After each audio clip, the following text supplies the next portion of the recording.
Hello there, I'm Nita Rose, and in this video we are going to talk about Rave Master Volume 19, Chapters 147 to 155. Let deals with Jekken while Haru and Musuka are fighting off his dragons. In the meantime, Ellie is having a dream about her past again. She is crying inside a room with a man watching over her, and then suddenly she woke up. Haru heard her screaming, runs in through the door, and, as what the little guy said, you can guess what happens next. Haru saw Ellie naked, which begs the question, why was she naked in the first place? Did Ruby and Blue strip her down when she was sleeping? Then again, she was sweating a lot, so that's their way of helping her, I guess? Anyways, back to the battle, we are witnessing the fight between Let and Jekken, and possibly continues on throughout most of the chapters. Ellie is now up and about as she realizes that her memories are slowly coming back to her, but that's the least of their problems as they're still dealing with the dragons. They try to make their way to the plains, but the dragons follow them as they turn around for round 2. Meanwhile, Let and Jekken are continuing their fight as Let seems to be struggling but not giving up, while from the distance a man named Deep Snow seems to be watching them and ends up killing one of the dragons and continues watching them from the distance. The old flower man had contacted Griff and reminded him of Let's prophecy, and that this is the time he will lose something precious to him. Oh yeah, remember when I said that he'll lose his dignity? Yeah, actually that was just a joke. Let makes a stand that Jekken seemed to be familiar with, which is a pose of one of the dragon's secret arts that gained him unparalleled powers by sacrificing their own life. With a little life left, Let used the rest of his trying to take down Jekken, while the technique he's using is slowly draining his life. And as the battle goes on, Jekken falls as a memory comes to him. It turns out that Jekken was a loner until Julia came around. She was the only person who's been kind to him. Although Let and the others didn't exactly bully him, they did see him as kind of odd. But then one day, Jekken made a decision. If he defeats Let in the competition, he will confess his love to Julia. But that's when he realized that Julia's heart belongs to Let and sees the bond between the two. Jekken wanted Julia so bad that he's willing to keep her no matter what. Back in the battle, Let and Jekken continue their fight, and Let chuckled a bottle of elixir at Julia while he's still dealing with Jekken, and he finally takes him down. Now here it shows that Haru, Ellie, and Musuka are at their limits with the dragons, and just before one of them was about to attack Ellie, it misses her as all the dragons are retreating, making Deep Snow realize that Jekken has fallen. Let is lifeless on the ground as both he and Jekken has fallen off the cliff, and the dragon Julia goes after Let as Jekken realized that Julia would choose Let over him, and he has accepted his defeat. Let is floating above the water as Julia managed to transform back into her original form after drinking the elixir that Let threw at her. She swam towards Let and kisses him. Later, Let wakes up in an unknown place, and there he sees Julia. She thanked him for changing her back, and in return, she managed to save him by giving him some of the elixir she had in her mouth, and the two were happy to see each other once again. Next, a random woman sees Jekken washed up on the shore and nursed him back to health, but Jekken runs out of the room thinking he shouldn't be alive until he runs to one of the knights, who turns out to be his brother. The two never really got along as one joined the government army and the other joined the demon cards. The brother goes by the name General Jade, and he is in search for the Rave Master as he is the key to world peace. Jekken doesn't care about any of that and walks away to find a place to die, but his brothers still think of him as family and that he still has a place to go to. Therefore, he's not alone. The woman known as Jenna showed him a sculpture of a dragon that she created. Oh yeah, I forgot to mention that this woman is a sculpture. Anyways, Jekken seemed to be happy about it and smile as his brother saw from the distance. The two of them seem to have a chance of having a happy life together.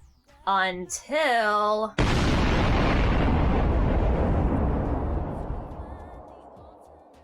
yeah, they both end up dying, all because Lucia wanted the Shadow Stone from Jekken. Like, Jesus Christ, I can understand you wanted to kill him, but you brought an innocent woman in his murderous schemes. I'll tell you this, Lucia is one son of a he will slaughter anyone to get what he wants. Now that is what you call a villain. While that was going on, we see Haru and Musuka being patched up by Ellie. Haru claims that he seemed to be okay, but Musuka saw right through his lies and starts a fight with him. Ellie forced him to stop as the little star man suggests they all should rest for the day, but then the old flower man calls him and told him they have to move because danger is coming towards them. Haru asks him where they should move, but then he ends up falling asleep. Meanwhile, Deep Snow and his men are heading to the north, but then they get ambushed by these guys, who seem to have a grudge for Deep Snow because of him. The Empire in ruins and people are out of work. The group is willing to attack him, but then he is protected by this guy who looks like he's dressed up in a superhero cosplay.